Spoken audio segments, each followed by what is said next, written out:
वज़ीर कानून पंजाब राना सनाउल्लाह इस वक्त मीडिया से गुफ्तगू कर रहे हैं, आपको लिए चलेंगे। इन ऑप्शन में से कोई ऑप्शन भी जो है वो इस्तेमाल कर सकते हैं।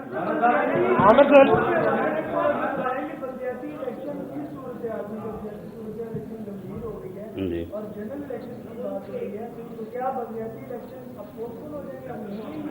देखिए, इस वक्त जो सूरत हाल है उसमें तो जो रेलेवेंट हैं इस वक्त वो जनरल इलेक्शन है। इस वक्त बलदियाती इलेक्शन जो है वो मुल्क में रेलेवेंट नहीं है, इसलिए अब ये कहना कि जी अब जनरल इलेक्शन को जो है वो पोस्टपोन कर दिया जाए और पहले जो है वो बलदियाती इलेक्शन कराया जाए, मेरा ख्याल है कि ये बात जो है ये इस वक्त मुमकिन नहीं है।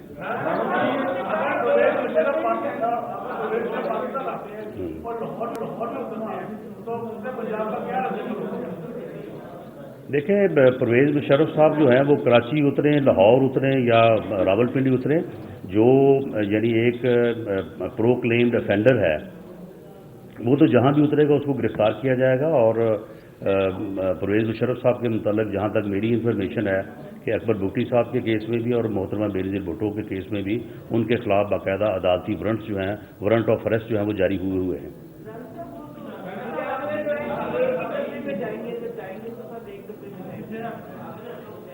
देखें, वो वज़ीर आज़म साहब जो हैं वो अपने तौर पे जो है वो मुख्तलिफ जो वो बातें करते रहते हैं।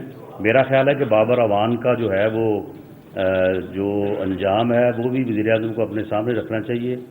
और जो शेर मैंने तजवीज़ किया है ये बाबर अवान साहब के लिए तो रेलिवेंट है ही है, वज़ीर आज़म साहब के लिए भी रेलिवेंट है। उन्हें भी चाहिए कि वो डरें, अल्लाह अल्लाह करें, रब रब करें और तौबा तौबा करें और कोई ऐसी हरकत ना करें जिसकी वजह से उनको दोबारा जो है वो किसी मुश्किल सूरत हाल का सामना करना पड़े।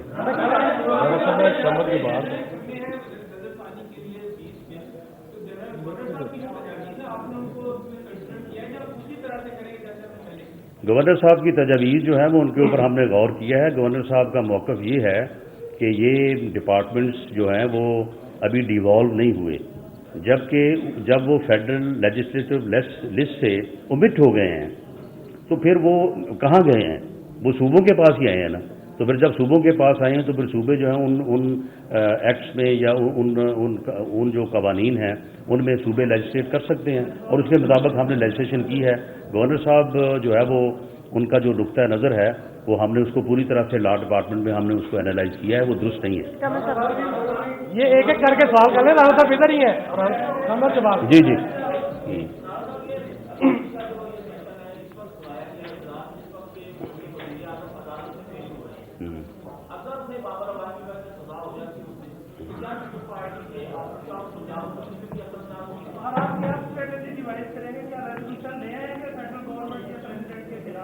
देखें, जहाँ तक इस अजलास के बुलाने का तल्लक है तो आपको पता है कि डेंगू वायरस की वजह से हम एक सेशन जो सितंबर अक्टूबर में करना था वो हम नहीं कर सके, जो कि कम से कम 25-30 दिन का होना था।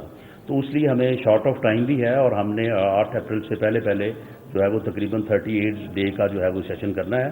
इसलिए 19 तारीख के अजलास का उस दिन की जो वज़ीर आज़म की सुप्रीम कोर्ट में पेशी है उससे कतन जो है वो कोई तल्लक नहीं है।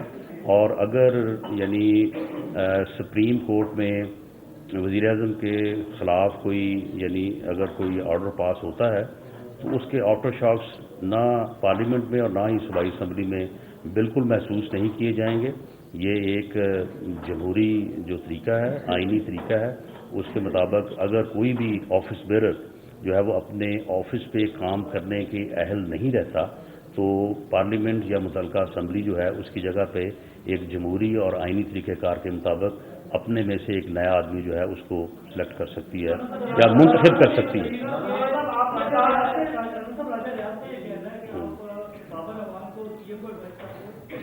जी बाबर अवान को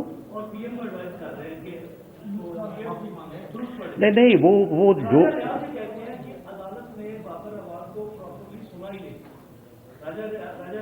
देखें, मुझे ये बताएं कि जो उन्होंने शेर पढ़ा था और उस शेर के ज़रिए से उन्होंने तमस्खर उड़ाया था अदालत उज़्मा का, वो किसने नहीं सुना? वो तो सारी दुनिया ने सुना है।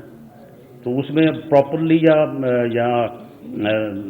यानी नॉन प्रॉपरली सुनने वाली कौन सी बात थी?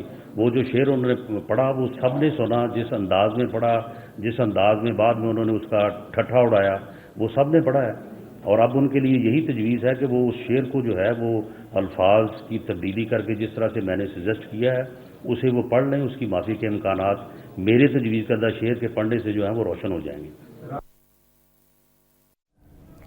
وزیر قانون پنجاب رانا ثناء اللہ اس وقت گفتگو کر رہے تھے اور اس موقع پر ان کا کہنا تھا کہ بلدیاتی الیکشن سے زیادہ ضروری اس وقت جنرل الیکشنز ہیں، اور وزیر اعظم کے حوالے سے ان کا کہنا تھا کہ وزیر اعظم کو اس وقت بابا روان کی جانب بھی دیکھنا چاہیے اور انہیں ڈرنا چاہیے، اور اس وقت ہے کہ وہ ڈریں اور توبہ توبہ کریں. وزیر قانون کی گفتگو آپ نے ملاحظہ کی، اور یہ تھی وقت تازہ ترین.